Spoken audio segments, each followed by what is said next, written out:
Hello everyone, welcome to my YouTube channel poly semester study पर। तो कैसे हैं आप लोग? उम्मीद करते हैं अच्छे होंगे। तो आज हम लोग सीखेंगे polytechnic third semester civil branch के subject structural mechanics. Structural mechanics में चैप्टर हम लोग स्लोप एंड डिफ्लेक्शन के बारे में जानेंगे कि किस किस पॉइंट पर और किस किस बीम पर कितना स्लोप और कितना डिफ्लेक्शन होगा, और किस पॉइंट पर स्लोप मैक्सिमम होगा और किस पॉइंट पर डिफ्लेक्शन मैक्सिमम होगा। तो अलग अलग बीम के लिए अलग अलग इनका फार्मूला और सूत्र होगा। तो चलिए देखते हैं, पहले जानते हैं कि हमारा डिफ्लेक्शन क्या होता है, विक्षेप क्या होता है। तो कोई भी बीम हम ले रहे हैं, जैसे क्या है, सिंपली सपोर्टेड बीम ले रहे हैं। ये सिंपली सपोर्टेड बीम ले रहे हैं, दोनों सिरे से सपोर्ट है। ये पॉइंट ए, ये हमारा पॉइंट बी, इसके मिड पॉइंट पर कोई भार लग रहा है W किलो न्यूटन का। ठीक, जब कोई भार लगेगा तो ये बेंड होगा, कुछ बेंड होगा और आर्क के रूप में, आर्क चाप के रूप में मुड़ेगा। होगा कि नहीं? जब इस पर भार लगेगा तो बेंड होगा, जब बेंड होगा तो ये आर्क के रूप में मुड़ेगा। तो पहले भार नहीं लगा था तो उसके पहले बीम की स्थिति क्या थी? क्षैतिज थी ना, हॉरिजॉन्टल थी। और जब भार लगा तो बीम जो है बेंड हो गया। जब बेंड हो गया तो क्षैतिज से हमारा बीम क्या हो गया? आर्क के रूप में मुड़ गया, यानी कि चाप के रूप में हो गया। तो पहले बीम क्षैतिज थी, फिर उसके बाद आर्क के रूप में मुड़ गई। तो प्रारंभिक स्थिति इसका यहाँ था, फिर उसके बाद जब भार लगा तो यहाँ इस डिफ्लेक्स हो गया, मतलब विक्षेपित हो गया। तो ये हमारा क्या कहलाता है? विक्षेप कहलाता है, यानी कि डिफ्लेक्शन कहलाता है। ठीक, समझ में आया इतना?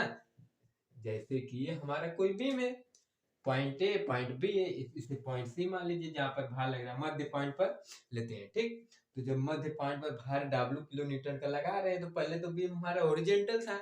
जब लेकिन भार लगाए तो भार के कारण बीम हमारा बेंड हुआ, बेंड होकर एक चाप के रूप में, आर्क के रूप में मुड़ गया। जब मुड़ गया तो बीम की पहली स्थिति और अंतिम स्थितियों के बीच की दूरी को ही हम क्या कहते हैं? डिफ्लेक्शन कहते हैं। उसे हम y से प्रदर्शित करते हैं।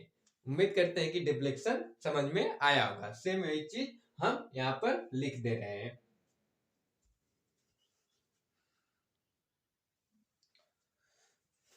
तो चलिए देखते हैं। देखिए, जब किसी बीम पर कोई भार कार्य करता है तो बीम में बेंडिंग मोमेंट, यानी कि क्या, नमन आघूर्ण उत्पन्न हो जाता है। बीम था, बीम पर जब कोई भार कार्य करेगा तो उसमें बेंडिंग बेंडिंग मोमेंट उत्पन्न होगा, जिससे, देखिए फिर से देख लीजिए। चलिए, जब किसी बीम पर कोई भार कार्य करता है तो बीम में बेंडिंग मोमेंट उत्पन्न होता है। बेंडिंग मोमेंट मतलब नमन आघूर्ण उत्पन्न होता है। जब बीम था उसमें कोई भार W हम लगाए तो उसमें क्या हुआ? बेंडिंग मोमेंट उत्पन्न हुआ। और जब बेंडिंग मोमेंट उत्पन्न हुआ तो एक आर्क, यानी कि चाप के रूप में मुड़ गई। बीम मतलब धरन होता है, उत्पन्न होता है, जिससे बीम नीचे की ओर बेंड हो जाती है। बीम नीचे की ओर बेंड हो जाता है। बेंडिंग से पहले बीम क्षैतिज थी, क्षैतिज क्षैतिज थी कि नहीं? बेंडिंग के बाद बीम एक आर्क के रूप में मुड़ गया, चाप के रूप में मुड़ गया। किसी भी बीम की दोनों स्थितियां, कौन कौन? क्षैतिज और आर्क के रूप में मुड़ी हुई स्थितियां के बीच की दूरी को ही हम क्या कहते हैं? विक्षेप कहते हैं। इसे हम y से प्रदर्शित करते हैं। सिंपली सपोर्टेड बीम पर डिफ्लेक्शन मध्य पॉइंट पर मैक्सिमम होगा। ठीक, नोट पॉइंट याद कर लीजिए। चलिए, अब हम लोग डिफ्लेक्शन तो हो गया, अब स्लोप के बारे में देखते हैं। तो देखिए, कोई हम सिंपली सपोर्टेड बीम ही वही ले रहे हैं। ठीक, तो किसी भारित बीम के, भारित बीम में किसी भारित बीम के विक्षेपित अवस्था में बने वक्र के, किसी भारित बीम के विक्षेपित अवस्था में बने वक्र के किसी भी पॉइंट पर, चाहे पॉइंट इधर लीजिए, यहाँ पर लीजिए, यहाँ पर लीजिए, किसी भी पॉइंट पर हम स्पर्शी टेंजेंट खींच दें। स्पर्शी खींचने पर ये क्या है? स्पर्शी सही से खींचिएगा, बढ़ा क्या, स्पर्शी खींच दे और क्षैतिज के साथ, हॉरिजॉन्टल के साथ जितना कोण बनाएगा, देखिए इसको अगर हॉरिजॉन्टल है तो मिला जितना कोण बनाएगा वही हमारा क्या कहलाएगा, वही क्या कहलाएगा, ढलान कहलाएगा, स्लोप।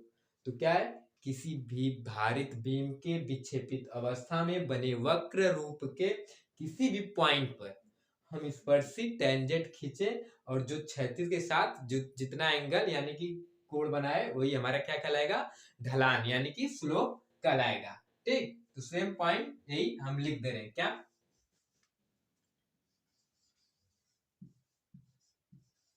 किसी भारित, भार लग रहा है ना, वही भारित बीम या धरन, किसी भारित धरन के विक्षेपित, डिफ्लेक्टिव, विक्षेपित अवस्था, जब विक्षेपित होगा तो विक्षेपित अवस्था में बने वक्र रूप के, वक्र रूप में बन रहा है ना, बने वक्र रूप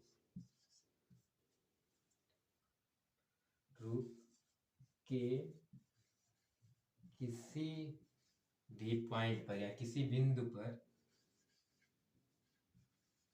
किसी बिंदु पर स्पर्शी, स्पर्शी यानी कि टेंजेंट, टेंजेंट खींचने पर क्षैतिज के साथ, क्षैतिज हॉरिजॉन्टल,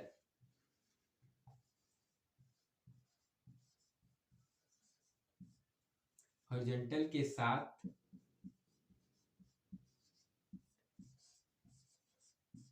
जितना कोण बनाएगा वही हमारा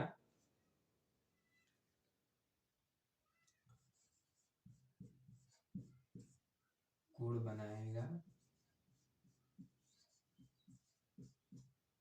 वही क्या कहलाएगा, ढलान कहलाएगा। क्या, किसी भारी धरन के विक्षेपित अवस्था में बने वक्र रूप के किसी भी बिंदु पर स्पर्शी, स्पर्शी टेंजेंट खींचने पर क्षैतिज के साथ जितना कोण बनाएगा वही क्या कहलाएगा, ढलान कहलाएगा, वही ढलान, या तो कोण बनाता है उसे ढलान कहते हैं, कोण जितना कोण बनाता है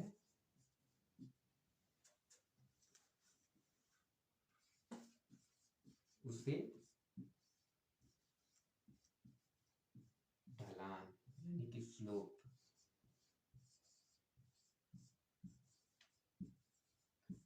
कहते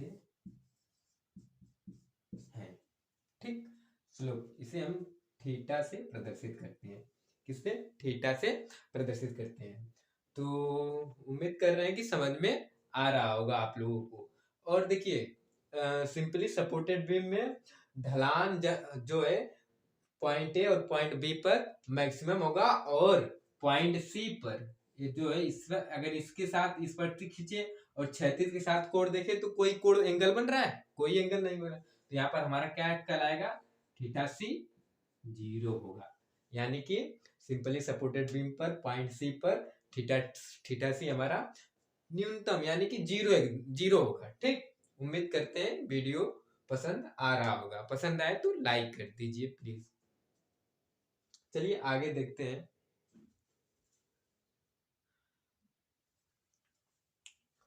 तो चलिए देखते हैं क्या, विक्षेप एवं ढलान, कौन कौन सी बीम रहेगा तो विक्षेप कितना होगा और ढलान कितना होगा। तो पहले हम लोग लेते हैं क्या, कैंटिलीवर बीम, क्या है, कैंटिलीवर बीम, त्रास धरन बोलते हैं। ठीक, तो कैंटिलीवर बीम क्या होता है, जिसका एक साइड फिक्स तथा दूसरा दूसरा साइड फ्री होता है, यानी कि जिसका एक सिरा फिक्स तथा दूसरा सिरा फ्री होता है, कैंटिलीवर बीम कहलाता है। देखिए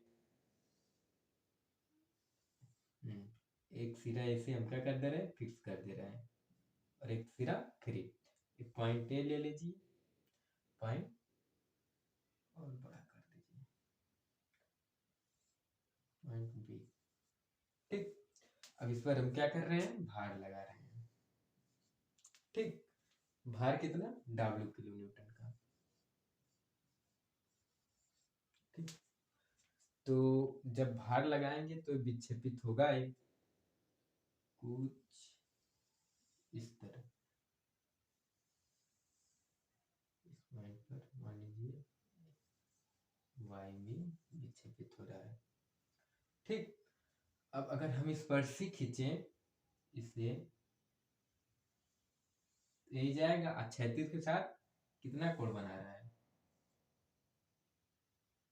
थीटा बी। ठीक, तो सेम लंबाई l ले लीजिए इसे।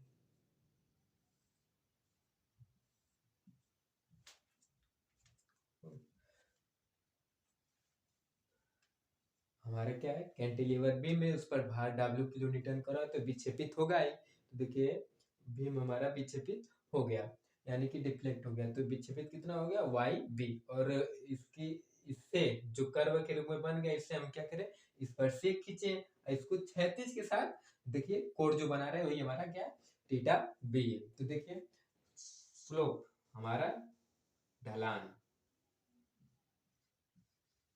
स्लोप थीटा बी पॉइंट पर है ना।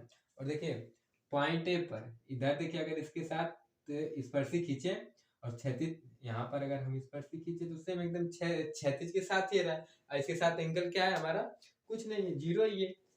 ये है हमारा डिफ्लेक्ट हुआ। इसके साथ अगर हम ये खींचे स्पर्शी, तो क्षैतिज के साथ अगर देखें तो कुछ कोई एंगल ही नहीं बना पा रहा है। तो यहाँ पर पॉइंट ए पर हमारे क्या होगा, स्लोप जीरो होगा, यानी कि शून्य होगा, मिनिमम होगा।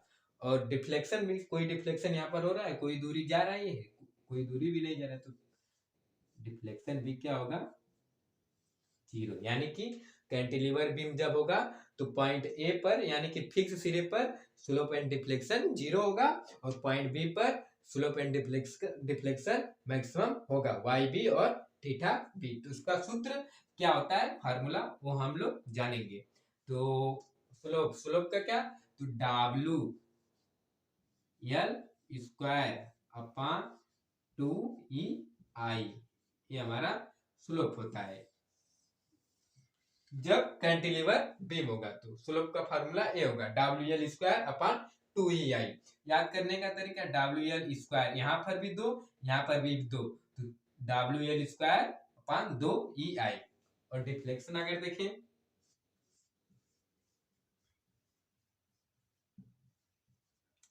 Deflection Y B, Y B, B point पर, तो डिफ्लेक्शन हमारा कितना होगा, WL क्यू हो जाएगा अपॉन 3EI।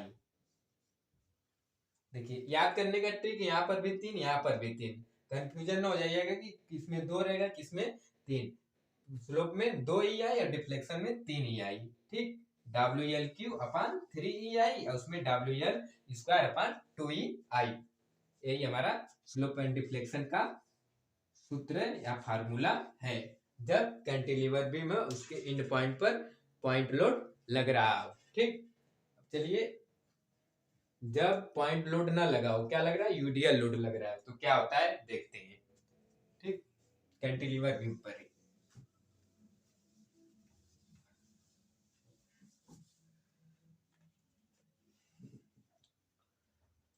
सेम, इस पर हमारा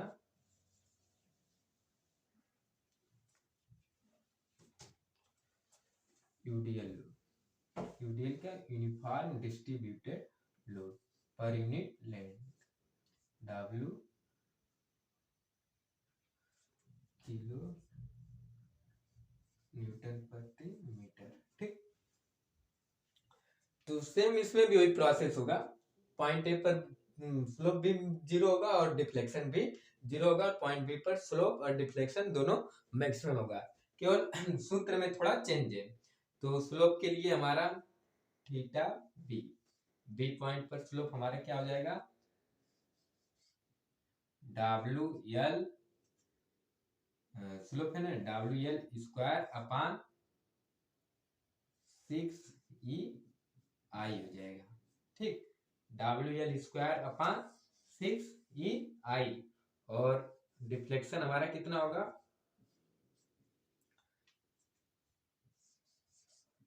डब्ल्यू एल की पावर 4 अपान 8 ई आई। हमारे हिसाब से यहाँ पर स्क्वायर नहीं 3 होगा, देख लीजिए। ओके,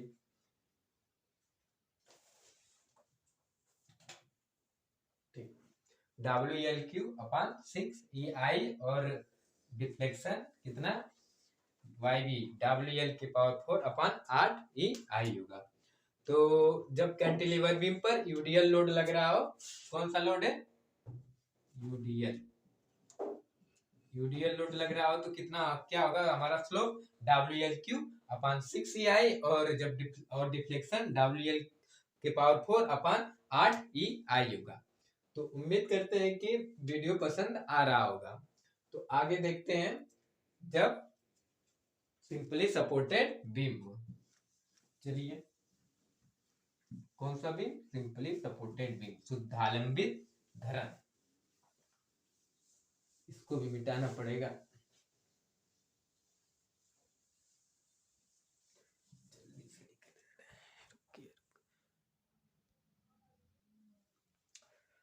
चलिए देखते हैं, जब शुद्धालंबित धरन यानी कि सिंपली सपोर्टेड बीम हो तो हमारा कितना स्लोप एंड डिफ्लेक्शन होगा।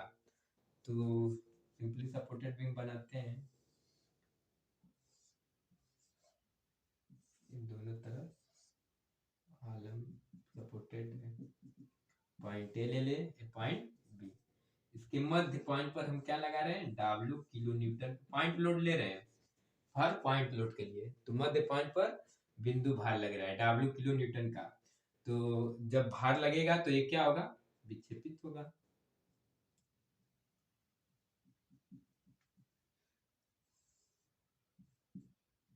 पॉइंट सी ले लीजिए, ठीक। तो जब विक्षेपित होगा तो इस यहाँ पर हमारा क्या होगा, वाई सी, तो डिफ्लेक्शन वाई सी, और स्लोप कितना होगा, तो इसके किसी भी पॉइंट से स्पर्शी हम खींच दे रहे हैं, और हॉरिजेंटल क्षैतिज के साथ जितना कोण बनाएगा वही हमारा क्या कहलाएगा, स्लोप कहलाएगा। पॉइंट ए सेम देखिए इधर भी, क्षैतिज के साथ जो कोण बनाएगा वही हमारा क्या कहलाएगा, ढलान कहलाएगा।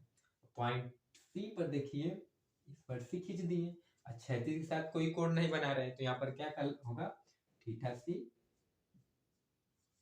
0 होगा। ठीक, तो चलिए देखते हैं सूत्र स्लोप के लिए, थीटा किसी पॉइंट ए या बी किसी के लिए ले तो थीटा ए ही ले ले, तो क्या होगा हमारा डब्ल्यू एल स्क्वायर अपान 16 ई आई, ये क्या हमारा होगा slope, W L square upon 16 ई आई, ए स्लोप आ गया। और डिफ्लेक्शन हमारा कितना होगा, वाई बी बराबर डब्ल्यू एल क्यू अपान 48 ई आई होगा।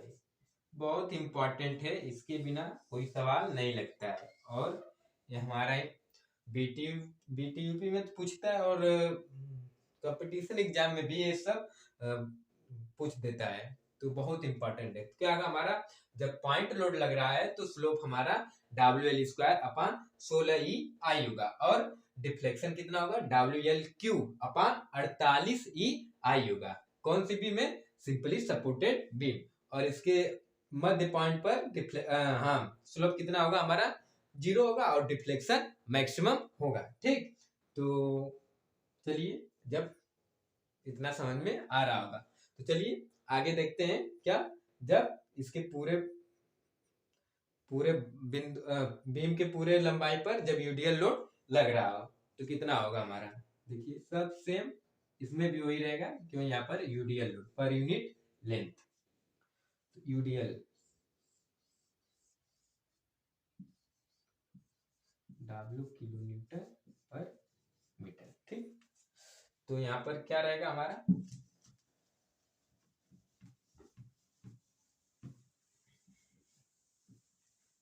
कौन सा भार लग रहा है, यूडीएल, यूनिफॉर्म डिस्ट्रीब्यूटेड लोड, एक समान वितरित भार। ठीक, तो हमारा स्लोप, स्लोप कितना होगा, किसी पॉइंट पर सेम सब वही रहेगा, यहाँ पर मैक्सिमम होगा और यहाँ पर डिफ्लेक्शन मैक्सिमम होगा, यहाँ पर इस पॉइंट ए पर और पॉइंट बी पर स्लोप मैक्सिमम होगा और पॉइंट सी पर स्लोप मिनिमम होगा।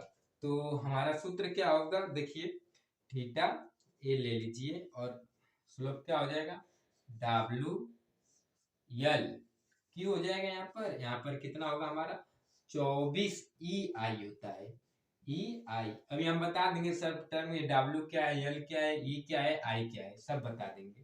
ठीक, ये हमारा स्लोप हो गया और डिफ्लेक्शन वाई बी, डिफ्लेक्शन हमारा डब्ल्यू एल की पावर 4, ये हमारा 5/384 होता है, ई आई देख लीजिए 5/384 मतलब 5 WL की पावर 4/384 ई आई होता है, जब सिंपली सपोर्टेड बीम हो और भार पर कैसा लग रहा हो, यूडीएल भार लग रहा हो, यूनिफॉर्म डिस्ट्रीब्यूटेड लोड लग रहा हो, तो हमारा डिफ्लेक्शन 5/384 WL की पावर 4/E/I होता है। ठीक, तो उम्मीद करते हैं कि ये वीडियो आपको पसंद आ रहा होगा। चलिए देखते हैं इन सब टर्म क्या है, डब्ल्यू क्या है, एल क्या है, ई ये क्या है, आई क्या है। देखिए इधर विजिबल है, चलिए इधर क्या है, डब्ल्यू क्या है, भार है। अभी भार या तो पॉइंट लोड हो सकता है या तो यूडीएल लोड, यूडीएल लोड होगा तो हमारे क्या है, W kilo Newton per unit लगता है, भार जो है किसी पॉइंट पर लगता है। ठीक, डब्ल्यू हो गया, एल क्या है, लंबाई है, इसकी लंबाई यहाँ से यहाँ तक धरन धरन के दोनों सिरों तक के बीच की दूरी है लंबाई, इंग्लिश टर्म भी लिख लीजिए, ये लोड हो जाएगा, ये लेंथ होगा। ठीक, और क्या है, ए ई क्या है, यंग मॉडुलस। से एक ई और आई को हम और कुछ बोलते हैं, क्या बोलते हैं, फ्लेक्सुरल रिजिडिटी, नमन दृढ़ता, तो भी लिख सकते हैं, या तो ई आई को ये भी लिख लीजिए, ई और आई को हम क्या लिख सकते हैं, नमन दृढ़ता।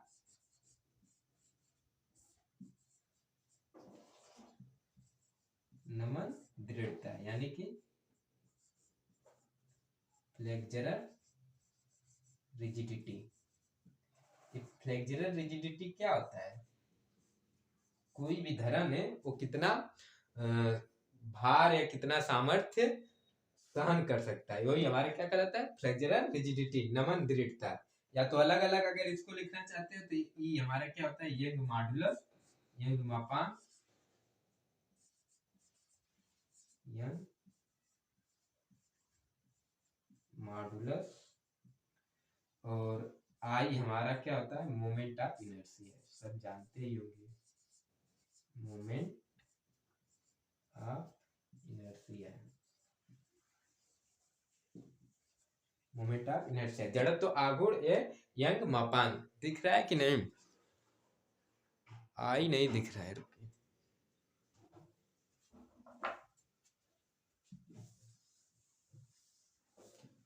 ऊपर लिखते रहे,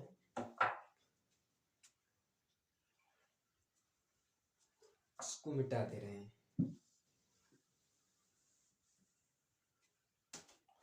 आई हमारा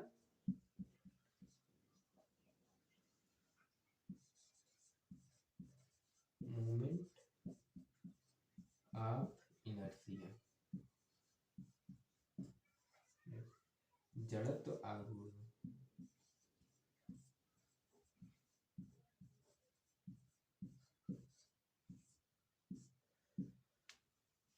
देख लीजिए ये हमारा आई मोमेंट ऑफ इनर्शिया, भार जो है यूडियल या पॉइंट दोनों लोड लग सकता है, यल लंबाई है, ई आई को अगर साथ में ले तो नमन दृढ़ता कहते हैं, अलग अलग इसका ई यंग मॉडुलस यानी कि यंग मापांक, आई क्या है मोमेंट ऑफ इनर्शिया जड़त्व आघूर्ण।